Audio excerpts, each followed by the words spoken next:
Okay, welcome back to the chapter 7th part C. So part C, we're talking about asset disposition, sales and retirement exchange. So what is the account, how do we account for disposition or disposal of the long-term assets? So there's a three-way, right? First way is called sales. We can sell what we left, the salvage value, and then we can retire just to, throw it away, or we can exchanging for something new. Okay, so and then most the cost of the sales um, to expose this is the most common way to dispose an asset. That's why there's the importance of the salvage value, because we want to if it's truck, we want to sell it for like very low value. And then retirement occurs when the long-term asset is no longer useful, however the material or cannot be sold, right? And exchanging when the two companies want to trade their long-term assets. So let's illustrate an example. First of all, we still use the truck example for 40,000 and estimated residual value for 5,000, and the service life is 5,000, and assuming we're using straight line, which is annual annual depreciation is $7,000, because 40,000 minus 5,000 and dividing 5 years is actually $47,000 a year. So, and then the scenario of a retirement of this truck in year 5, we give so three scenario. Okay, no, 4 scenario. First one is a sales, which is sold after 3 years for $23,000, sold after third year for 17,000. Two different scenarios for sales. And then second scenario is retiring after 3 years. Okay, do nothing, just let it rust. And third scenario is exchanging for a new truck. That new truck, it costs actually 45,000, plus we need to pay the truck company 22,000. In other words, the truck company give us a new truck that is worth $45,000, and then we have to pay cash with the cash payment from us for $22,000. This is the fourth scenario. Okay, let's see. When we sell on the third year of the truck for $22,000, we're actually making money, because let's do an analysis. Because this is a sales value of we getting paid from the proceeds from the sale, and the original cost is 40,000, and the 3 years of depreciation is depreciated 21,000. So the net book value at the end of year 3 is actually only 19,000, but we get paid $22,000 to sell that truck. Hence, we made $3,000. How do we do the bookkeeping? So we debit the cash. Of course, we receive $22,000, and then we will reduce account balance to 0 for 2 accounts. First is accumulated depreciation. Because accumulated depreciation,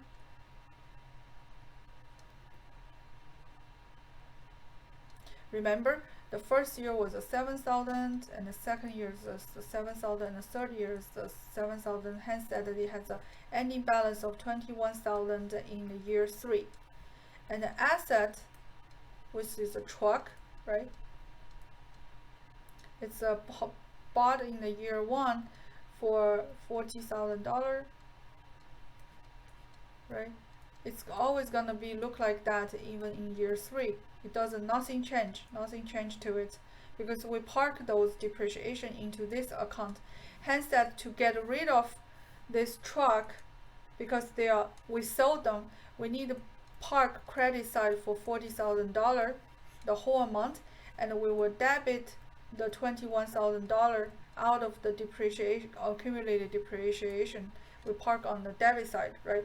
So we debit out the 21,000, and we will credit the 40,000. then in other words, we reduce the account back to 0, okay? And then we debit our cash proceeds from the sales, and we credit the gain that we made for 3,000. This is gain from sale, okay? Okay. So mistakes that maybe you will make is that you combine the delivered truck of 40,000 original price with accumulated depreciation, which is netting about $19,000 differences to the equipment account. No, no, no, this is wrong, because you have to remove the delivery truck, which is the asset side, by and then accumulated depreciation from accounting records separately, okay? You have to remove the two accounts, accumulated depreciation and the truck 100% off from the book by debiting accumulated depreciation and crediting the truck. If you don't do that, the equipment and accumulated depreciation will always incorrect, because you didn't really get rid of them, okay? Because you sold the truck, hence you have to get rid of the accumulated depreciation associated with the truck and the truck itself. So you needed to credit out the truck and depreciate, debit the depreciation or accumulated depreciation 100%. Therefore, you can reflect the essence that the asset has been sold. Okay, so remember the second scenario on sales is that we only sold it for $17,000, which is loss, because the net value of year 2 of the truck is only 19,000, and you only sold for 17,000. That means we are losing $2,000. So first of all, of course, we will debit the cash of 17,000 we receive, and we will credit out the equipment and debit out the accumulated depreciation to reduce to 0 balance of that amount, and then we will debit the loss for 2,000. This is just a wedge to balance the debit side and credit side, because these two add up is only $38,000. To every journal entry, remember, debit side has to equal credit side, hence we will debit the loss for $2,000. Okay, so, and another way of doing is retirement. So how do we do retirement? Because you do not exchanging any money or anything, and you don't sell it, hence that on the year end 3, you will sell money is 0, and you will get rid of the truck as a whole. You don't sell it, you don't do anything, just let it rust away. Hence that the net result liable for $19,000 is no penny to be recovered. Hence that you will lose $19,000, right? It's the same thing. You will credit out the equipment as a $0, and you debit out the accumulated depreciation to 0, right? And then you would recognize the loss by debiting $19,000. Okay, let's look at this concept. If an asset is sold at the end of its first year of use, which depreciation method should result in the highest amount of the gain and the lowest amount of loss, if that's the case, assuming that asset is using fairly evenly over their year of lives. Okay, so this is basically testing our knowledge as what kind of depreciation method will make most of the gains. Okay, so I believe it should be doubled. So it would result in the highest amount of gain, assuming that asset is using evenly, okay, over its year. Overly it's a year of its life. So the answer should be B, because double declining method will result in the most depreciation in the first year, therefore the lowest book value, right? Hence the lowest book value result in the highest amount of the gain when you get rid of the assets, right? So assuming that the asset is using uniformly approximately the same amount of the depreciation would be recorded each year of asset life under straight line method or activity based method. Okay. So the second scenario is that the last scenario that we talk about is that actually we exchanging a new truck for $45,000, right? And also we will pay cash for $22,000, right? So this is this example. So the trade-in allowances for the new truck is almost equals, if you go buy this new truck, you will, we call the allowances, basically you paid $22,000 for $45,000 truck, right?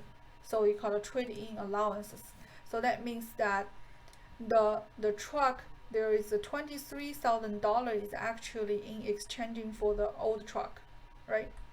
So therefore you will less the net book value of the truck, which is $19,000 at year 3, and then you will recognize the gain for $4,000. In other words, you paid $22,000 cash with the old truck to exchange the new truck. So you, first of all, to calculating this whole trade-in analysis is, first of all, you need to understand that how much value did you give to the old truck, how much value you gave to the old truck, right? If the new truck was $45,000 and you only paid $22,000, that means that you're expecting the old truck should be $22,000, or at least the person who willing to deal with to trade in with you, right? However, you only know that the original cost of truck is $40,000 and the accumulated depreciation for 3 years is $21,000. That means the net book value of your old truck at the year end, only you know that it's only $19,000. Hence, that the person who agreed with this deal gave you a new truck did not know that you actually made money by trading in this truck, new truck, for $4,000, right?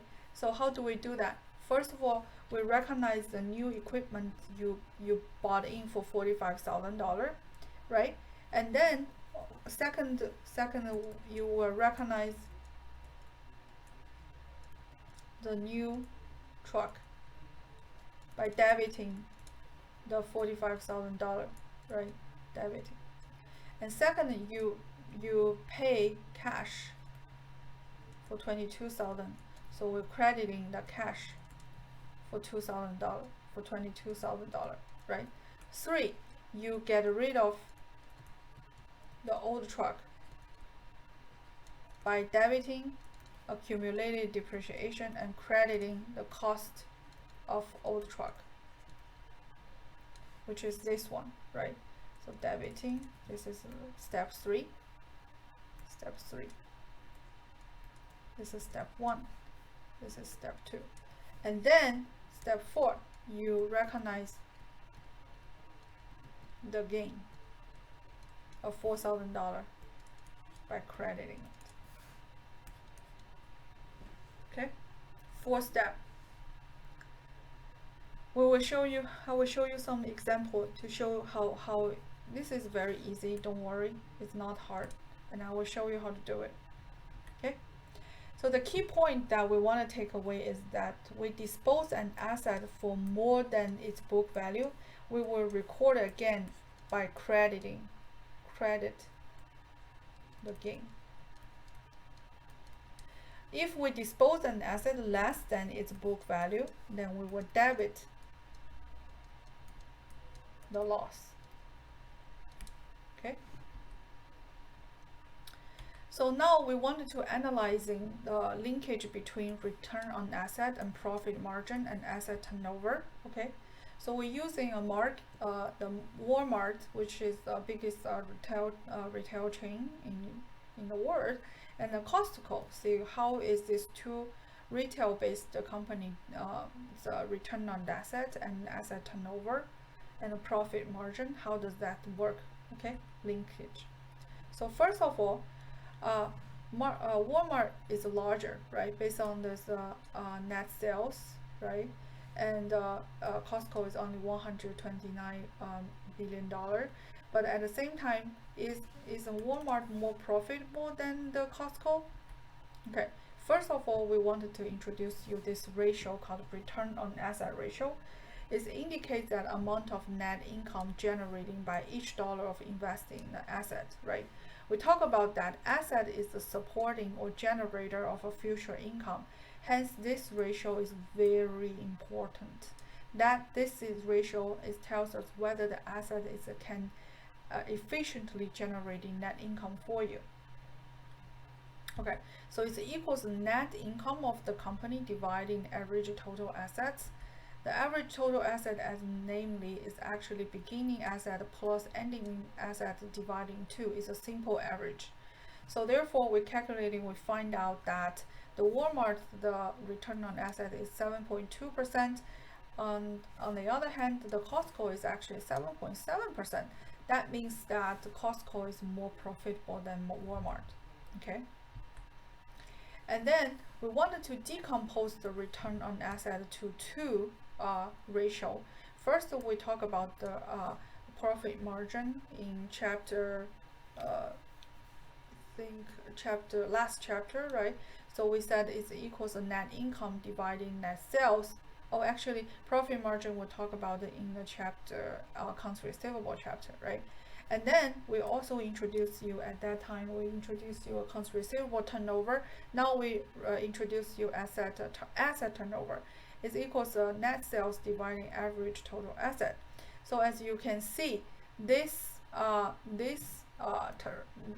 return on asset ratio is equals profit margin multiple the asset turnover.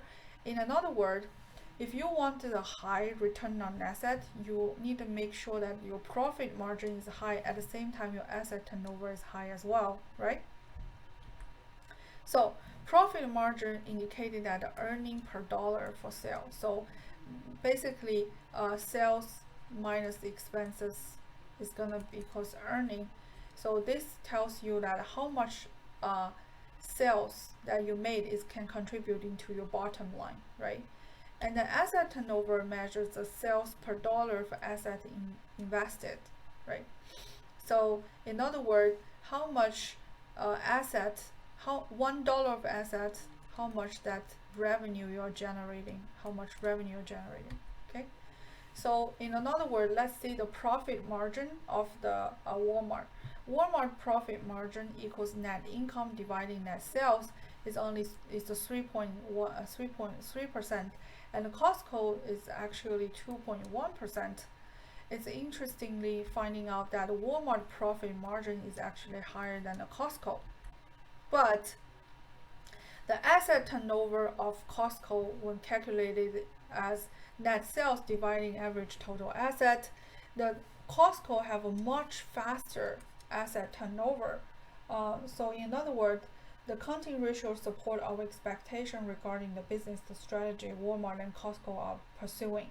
To maximize the profitability, a company ideally strives to either increase in both net income per dollar or sales per dollar of asset invested. In other words, Costco's sales per dollar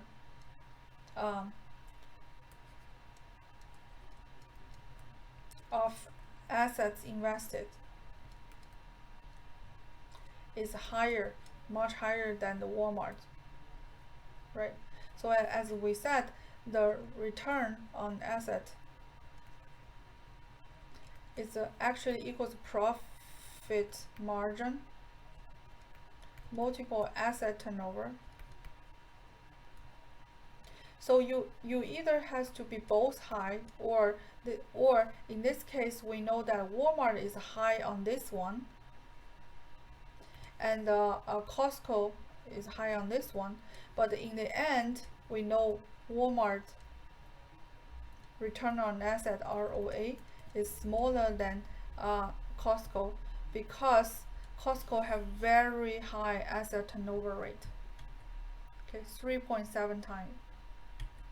Okay, so we can look at the strategy by looking at Walmart is really good at figuring out the profit margin, means that the price they're charging for each month is much higher than the expenses for each month. That's what Walmart is good at. Okay, it's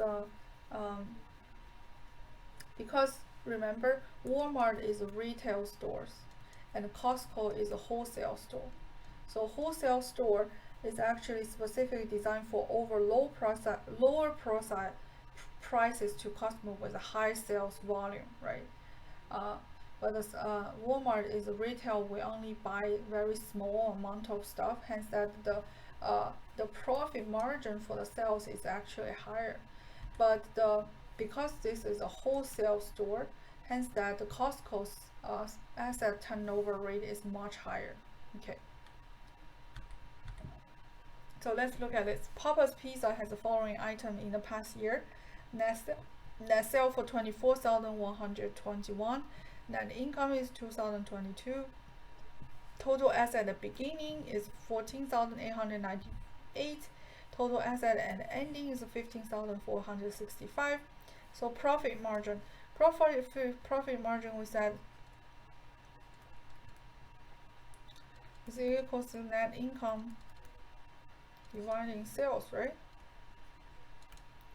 So therefore, we're calculating is if you use 221, 223 dividing sales of 24,128, you're getting 9.2%. Okay. And we talked about impairment earlier a little bit. We said goodwill, although it does not subject to amortization, is it gonna park infinitively on the balance sheet? Right? No, the answer is no, because goodwill can be impaired. Okay, so what do you mean impaired? Okay, how do we calculate impairment? So first of all, reporting, we have to evaluating the future cash flow and the book values difference. If you find that the future cash flow of the goodwill is less than the book value, that means the goodwill is impaired.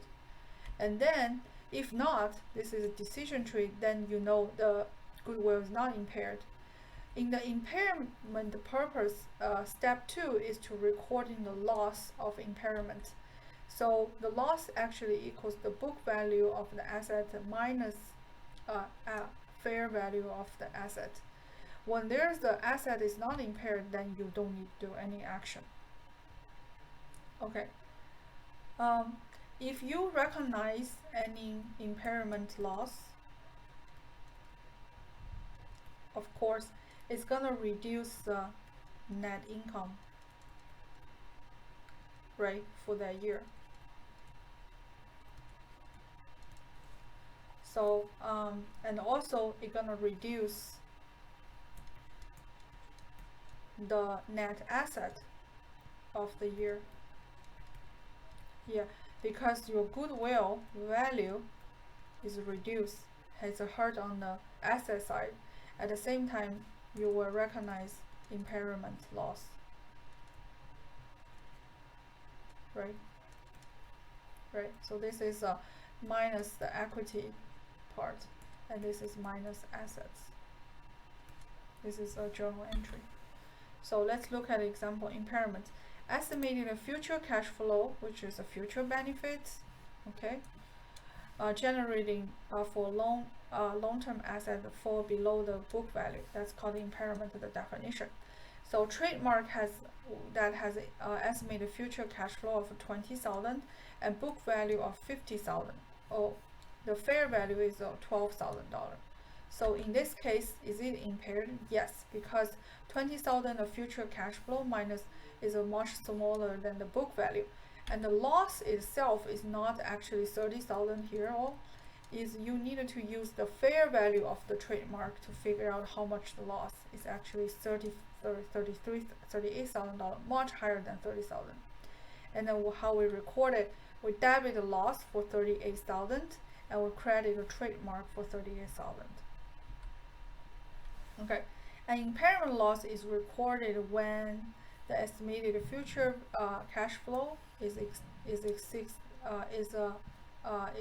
the the exceeds? No, the book value exceeds the estimated future cash flow, right? Okay. So end of the chapter 7. I wanted to summarize a little bit about what we learned. First of all, we wanted to know what is the acquisition of the assets, right? And then in this chapter, we also deal with two categories, tangible and intangible assets, because these are two categories of long-term assets. And then we have the three part of the knowledge. First, acquisition part. Second, cost allocation.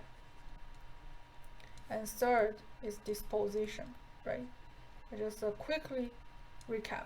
Acquisition, if it's tangible, we use purchase assets, purchase price, plus the expenditure spent to get ready for use, right? And it's intangible. If it's purchased, it's the same thing as here. If it's internally developed,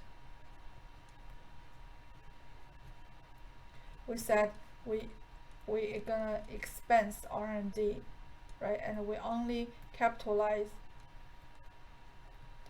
filing fees or lawyer-free legal fees, right? So this is a big picture of acquisition of assets. Cost allocation means that how do we allocate the assets over a period of time, right? Or based on usage. So we have a first straight line method. Basically, we use the costs minus residual value, which is salvage value, dividing the life, right? And we're calculating the depreciation cost. And then second, if it's a double declining, we usually use the costs multiple the rate, which is a straight line rate, multiple 2 to calculating the depreciation cost. But there's a certain complications that I already mentioned in the video. 3, activity-based accounting. So that means that you need to calculating a usage rate, right? And then you just multiply the usage, such as the mileage, and you calculate depreciation cost. That's it. That's you understand the cost allocation of the asset. The disposition has a 3 scenario, right? And also we talk about in this we talk about intangible asset. We will call the amortization, right? Right. We amortize it almost like a straight line method. And disposition of assets, usually we can sell them, right? Sell them, we can sell at a gain by crediting the gain. And then when we sell at a loss, we debit the loss, right? And then, or we can just retire them and leave it, do not do anything, or we can trade in. And then the most important thing about this process is we needed to remember to get rid of the assets and accumulated depreciation 100% by debiting 100% accumulated depreciation and crediting the asset. That's the key of this, okay? And the last piece that we talk about, the tangible asset can be impaired. And we talk about the decision tree, right? So future cash flow bigger than book value, it means it's impaired. Future cash flow smaller than the book value, we say it's impaired. And if future cash flow bigger than the book value, we said it's still okay. You don't need to do anything, right? So in nutshell, I want to say that chapter 7 is fun It's a fun and knowledge-based chapter. And I think there's a lot to memorize, okay, more than calculation. But if you say the most important part of calculation, I think it's number 2 and sometimes number 3. And I think you guys can get a hand of it, okay? So, and I will see you guys next chapter. And thank you for listening and tuning in.